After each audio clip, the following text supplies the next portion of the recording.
This oral history project is part of a program called Our Constitution Today.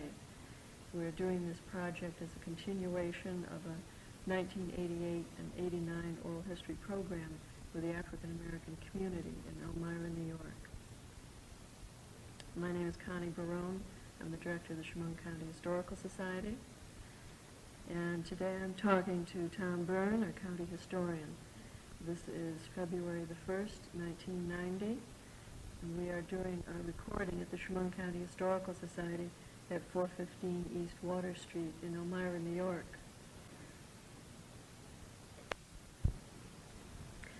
The first questions we're going to talk to Tom about are some on the background of his own personal history before we get into some questions on the civil rights movement in the 1950s and 60s and some of Tom's impressions of the activity within the black community here in Elmira over the last half century, actually.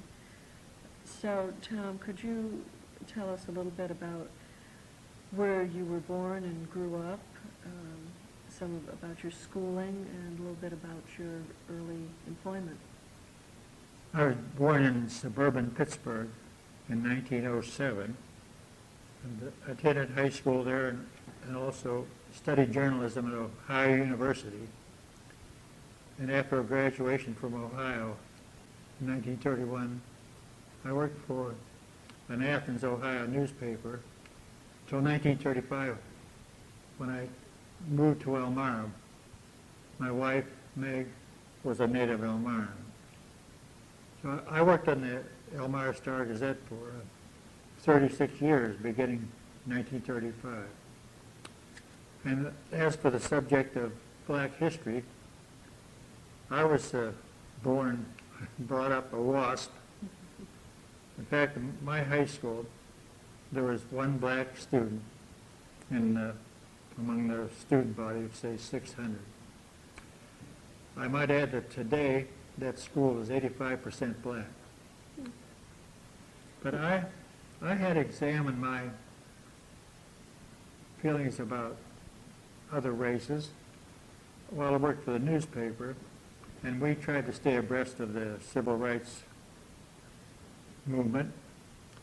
I know one thing that I undertook for the Historical Journal of September 1968 was Elmira's Black History. The newspaper had published a very valuable series of articles in 1964. It was written by Peg Gallagher and Cove Hoover. And there's about 12 articles on the rise of the Negro in the 1960s. Tom, maybe you could tell us also a little bit about who Peg Gallagher was at that time, and also Cove Hoover, and how they got into that, if you know how they got into that project for the Star-Gazette. Well, that was, Cove was managing editor, and he just was aware, reading other newspapers, comparing our city, and Peg was a very capable reporter. And so she undertook what was sort of a pioneering series. Okay, good. The title of it was Imprint of Change. Well, this article for the Historical Journal, I couldn't find any black people who were ready to write it. I say that in all modesty, but there were few college-educated black people in that period. So how did you try and find people to help you with the article at that time?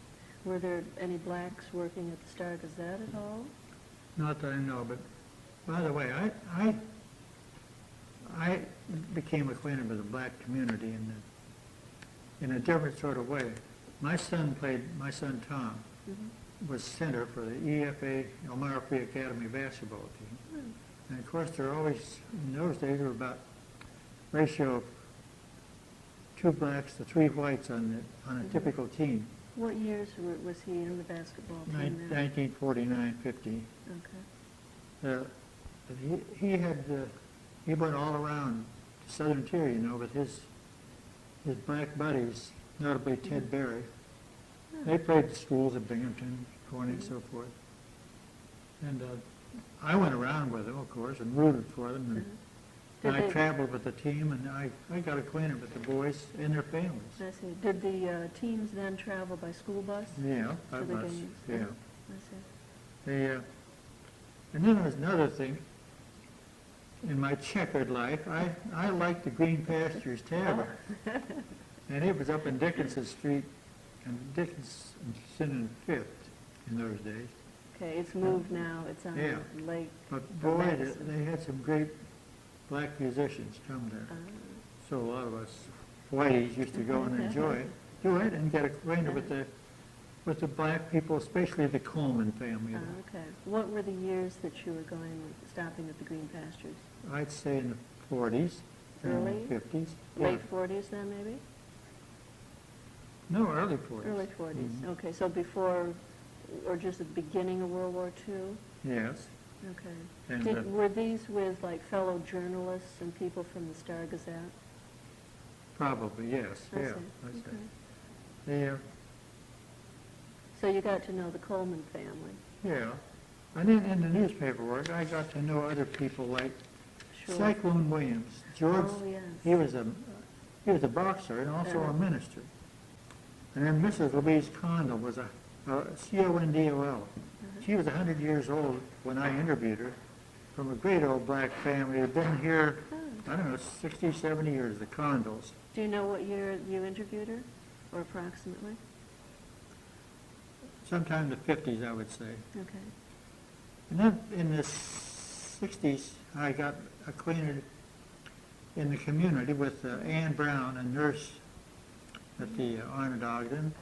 Bessie Berry, she was on the Board of Education. Oh, yes. Tommy Reed was the first black fireman. Of course, I Okay. knew him as a basketball player before he was a fireman. Was he then your son's age? A little As bit a- older. Okay. Then there's Philip Davis. He was the Human Relations Director, Oh, a very talented young man who was here for a few years and then moved upward and onward to Washington. I see. Then Fred Robinson, he was the black historian of our community. He died about 3 months ago, Fred did. He worked at the reformatory, but he was continually reading and writing and helping. He helped me a lot. I see. Did he have maybe a personal collection of photos or artifacts relating to the black community in Elmira? Well, mostly books, I would say, and clippings. I see. And there was Chuck Jennings. He was a boxer, a big man. He was also director of the Glove House Oh, okay. when it developed in the 1950s.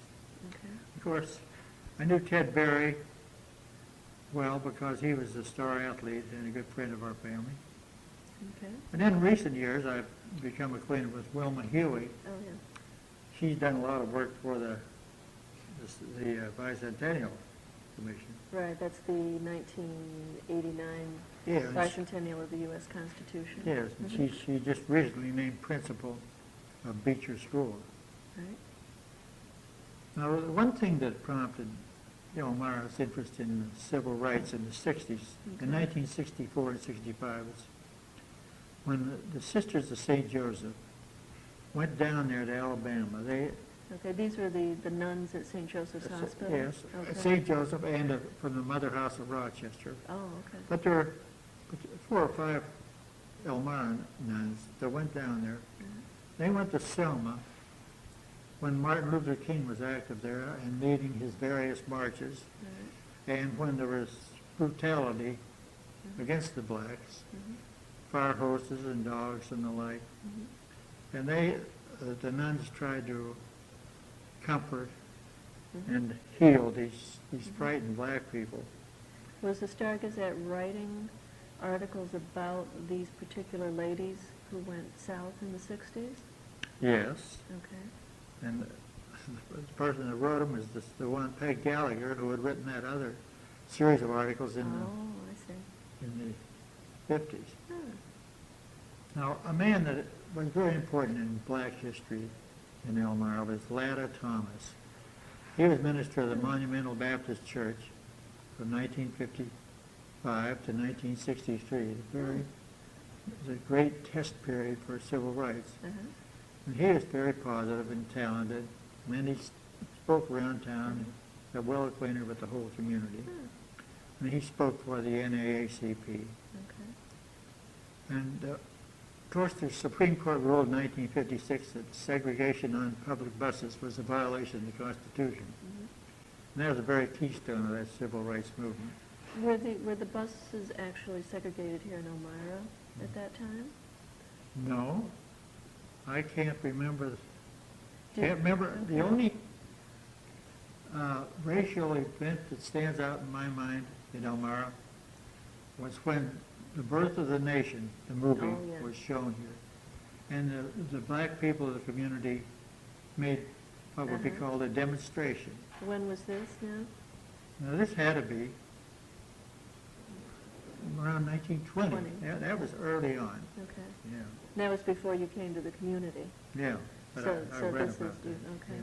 Did they write about that in the Star Gazette then? And that's how you Yeah, found out yeah, about that's it? how I found out about it. Okay, They didn't give massive headlines, but Uh-huh. that was the first move.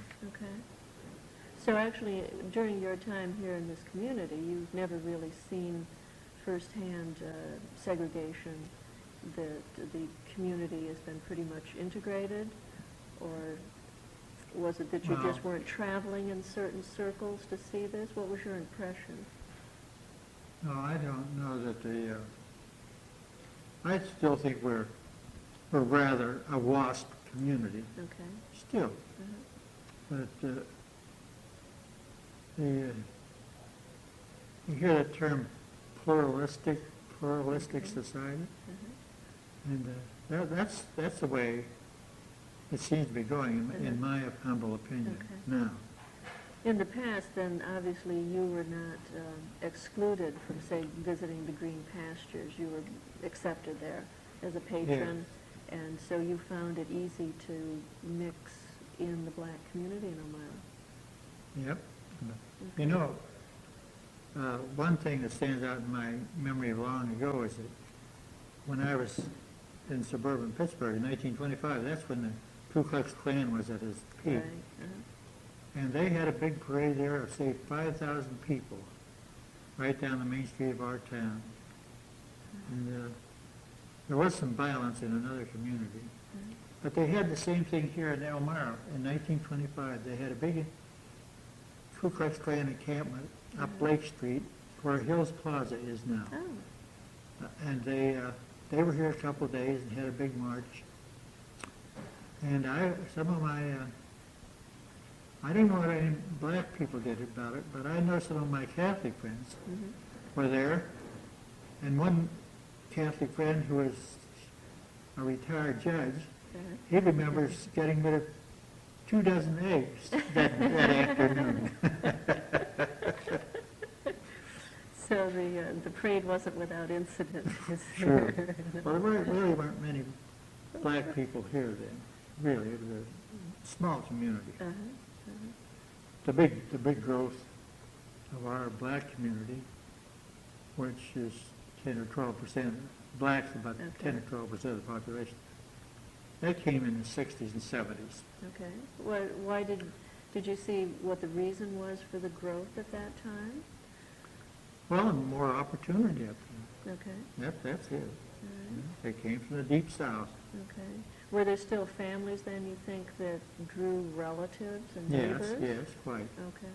Do you think that there is any connection with, say, the Elmira Correctional Facility, with any families coming to visit their relatives as inmates? Or I never haven't went you into that, seen- Connie. Okay.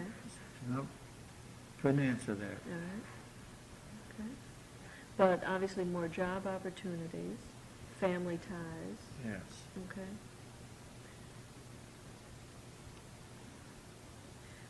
So what kinds of changes do you see today in Elmira for the African American community as compared to when you first came here? How many years ago now? 50, 50 years 55. ago, okay. Well, when I came to town, the black men were barbers, doormen, greeters at a hotel, Okay. porters, and rag pickers, Okay. very menial. And now they have interesting jobs, and they're accepted, men and women. Right. Okay. Tremendous change for the better. Okay. Well, any other comments then? Or should we close our interview? Well, I hope what I've said will be useful, Connie. Thank you. Thank you, Tom, very much. And this tape will become part of the permanent record for the Oral History Project that the Historical Society has been conducting from 1988 through 1989 and now into early 1990.